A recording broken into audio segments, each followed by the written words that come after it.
What's happening, everyone? Welcome back to the channel, and I'm here today, people, to discuss the World Cup, the FIFA Men's World Cup 2022.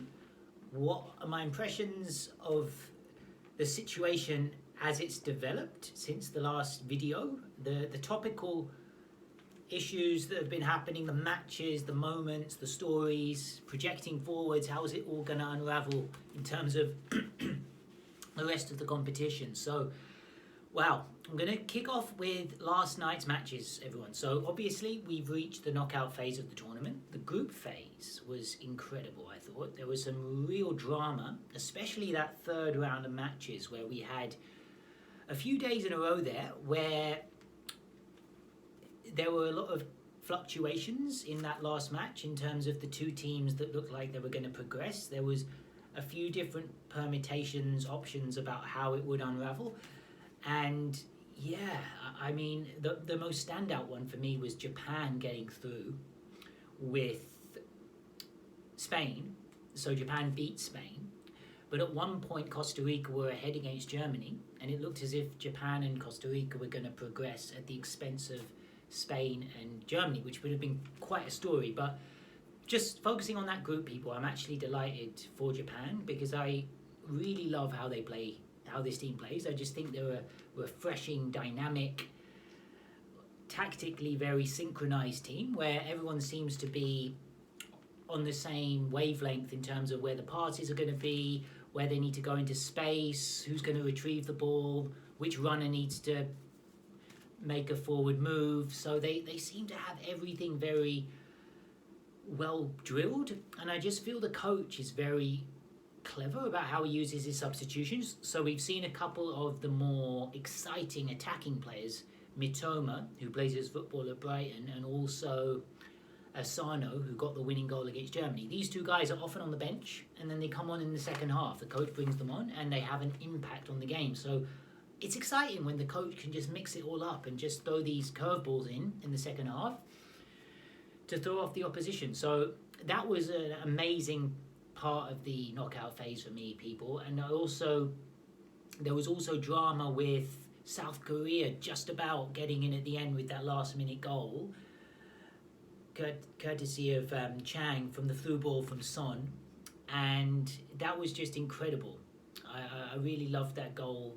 And it ultimately sent South Korea through at the expense of Uruguay, who are unfortunate to just miss out. So, yeah, that was quite a story, people. So as we move into the knockouts, I want to discuss last night's action. So obviously, first of all, with France against Poland, because that was the first of the last 16 ties yesterday. And France came out on top 3-1 winners. And there were a few interesting angles, people, in this one. So obviously, Giroud, Oli Giroud, the former Arsenal striker, became France's all-time leading scorer, and it was an excellent finish. He opened the scoring to make it 1-0. Mbappe spotted him with an excellently weighted through ball, and Giroud swiveled and hit it almost on the half volley into the corner. I thought it was an excellent finish. And then it was the Mbappe show. Kylian Mbappe stamping his authority on the tournament with two outrageous curling finishes with venom and power, and just sending out a few alarm bells to England fans for the quarterfinals, because Mbappe is going to be a difficult player to contain in the next round. There's no doubt about it. And England themselves, I thought it was maybe their best performance of the tournament in that last 16 match against Senegal. The first 30 minutes, it was a little bit flat from England, as has been the case in other moments in this tournament. The first half against Wales, the whole match against the USA. But this time, they managed to assert control once they scored. Once Jordan Henderson scored, excellent interplay with Jude Bellingham. And then who got the second goal? Then it was Foden assisting Harry Kane for his first goal of the tournament. And then obviously Foden again providing for Saka in the second half. And you feel like England are in a good place because their attacking players are finding combinations that seem to be working. So they all seem to be, again, having that coherence to their play where they're connecting and they know where each other's running, And as a result, you feel like England are in a good moment. I feel like they have a chance against France. I think it's 50-50. I really do. I think I wouldn't want to call that match at this point. So that's exciting, people. And I've got the draw written in front of me. So, obviously we saw people in the last 16 matches, Argentina beating Australia, and again, it was a fantastic match, and Australia really came back hard at Argentina in that second half, to the point where I was starting to think, look, if they got a goal in these last 10 minutes, extra time, you just never know. Argentina are going to feel the pressure. And we saw against Saudi Arabia, when the fans got a bit agitated that they weren't winning or winning easily, it just seemed to seep through into the players who just started rushing things and maybe losing that freedom. So if Australia had scored to take it to extra time, you never know what could have happened. So that was an interesting match. And then the other last 16 game on that previous evening was Netherlands against the USA. And the Netherlands people showing an element of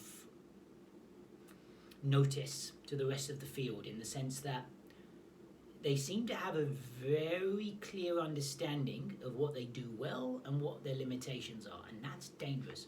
When you have been able to work out your roster in the sense of, this is what we do well, let's play to our strengths, and also play in a way that might minimize the chance of our weaknesses getting exposed, then you're in a strong position. And I think this is exactly what Louis van Gaal has done. And I think, in contrast to previous Netherlands teams at World Cups, where they've had an abundance of talented players and somehow not quite strung it together, I feel like this time around, there seems to be a very clear vision and purpose and an understanding of what the team are about.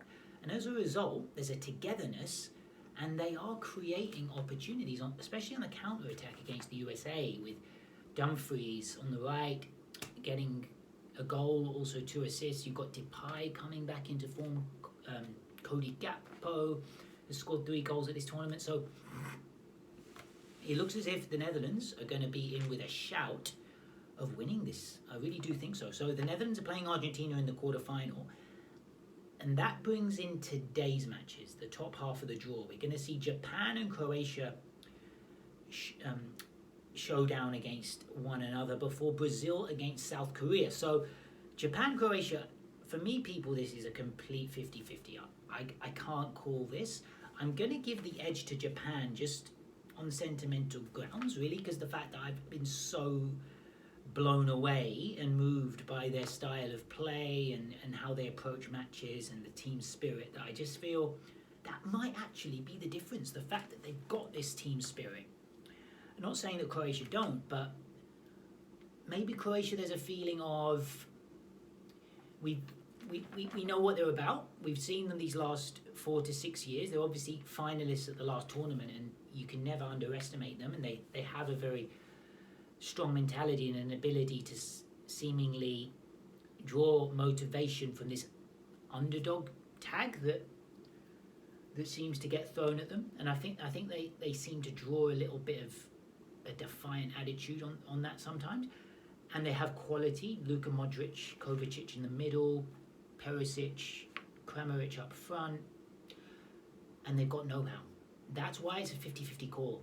For all the praise and superlatives I was labelling at Japan in their style of play, Croatia know what they're about, and they might be able to just deaden the intensity of Japan somehow, make it a little bit of a slower tempo. Luka Modric start picking the passes, and maybe that's why the bookmakers are seeing them as favourites, because they have that ability to shift the tempo of the game into their favour. So we'll see, people. And then the other match, Brazil against South Korea. So yeah, I think Brazil will get through this one. I said at the beginning of the tournament, Brazil were my favourites to win, and I still think that. I still think so. However, they haven't fired on all cylinders. They haven't really found their groove where you think, yeah, they're in 5th gear now. It feels like they're in 2nd and 3rd gear and almost fighting to find their rhythm. And that's not necessarily a problem. I think rhythm can be found, and it's very difficult to be 5 stars in every single match. So Brazil have obviously got an incredible attack line with Vinicius, with Neymar, who's apparently fit again. There's Rodrigo they can bring off the bench, Richarlison, Rafinha, Gabriel Martinelli. So they've got options up front. So you would feel it might just be too much for South Korea. However, as I mentioned before, South Korea have acquitted themselves superbly at this tournament, and they've shown a lot of fighting spirit. They came back from 2-0 down against Ghana to draw to 2-2. Ghana then got a winning goal to make it 3-2, but it did show in that match that South Korea have got it about them to fight back, and they did it against Portugal. Portugal went 1-0 up in that crunch game they needed to win, and South Korea turned the tables and won 2-1. So yeah, I think Brazil will progress, but I wouldn't be completely shocked if South Korea upset. Sorry, did I say? Yeah, Brazil, I should say. I wouldn't be completely surprised if South Korea upset Brazil in that one.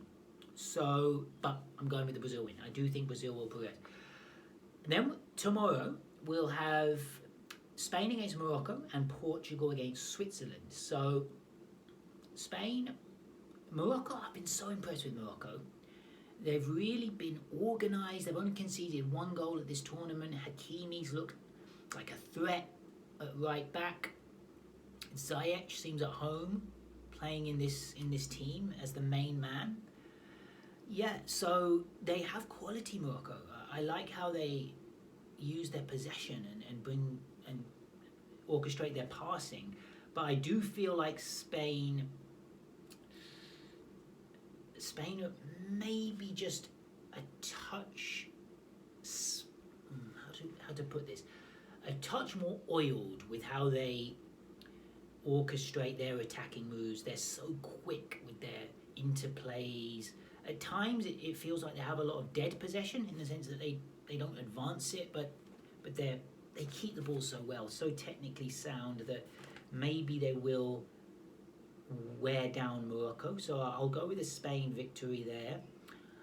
Portugal, Switzerland. Now, guys, I mentioned that Japan and Croatia was a 50-50. I think this is exactly the same. I think Portugal and Switzerland is another very tricky one to call. Obviously, Portugal are favourites with the bookmakers because they have such star quality with Bruno Fernandes, who I've been so impressed with at this tournament, but also Ronaldo, Rafael Leao, another striker they have, Bernardo Silva at Manchester City. They've got good fullbacks, João Cancelo and Diogo Dalot. However, I've been very, very impressed with how Switzerland have played. They've showed a lot of know-how and cuteness and game management, so they've been able to hold on to leads. When they had a 1-0 lead against Cameroon, they were able to ride it out. When they had a 3-2 lead against Serbia, they were able to see that one through as well. They've got some good attacking players. So we'll see, people. Mbolo and Freuler, those 2 guys I've been very impressed with. We'll see. So, yeah. Okay, if you're going to push me, who's going to win, Portugal or Switzerland?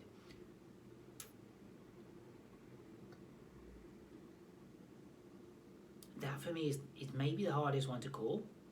I'm going to go with Switzerland because of the game management aspect. If they get in the lead, I think they might be able to just neutralise Portugal a little bit. And they have got guys that can finish chances. Shaqiri's another one. So I'm going to go with Switzerland to cause a little bit of an upset. So guys, my quarterfinal lineup then will look like this. Netherlands against Argentina, which obviously we know already. The other one, which is undecided, I'm going to go with a Japan victory against Croatia. And a Brazil win against South Korea to leave that against Japan-Brazil quarterfinal. England, France, we know. The other one, guys, I'm going to go with a Spain-Switzerland quarterfinal. So, yeah, that's how I see things, people. Interesting. I'd love to hear your feedback. What have been your standout moments of this tournament? And how do you view the schedule, the draw, moving into the knockout phase? All right, people, thanks for the dialogue, and I'll catch you on the other side. Peace.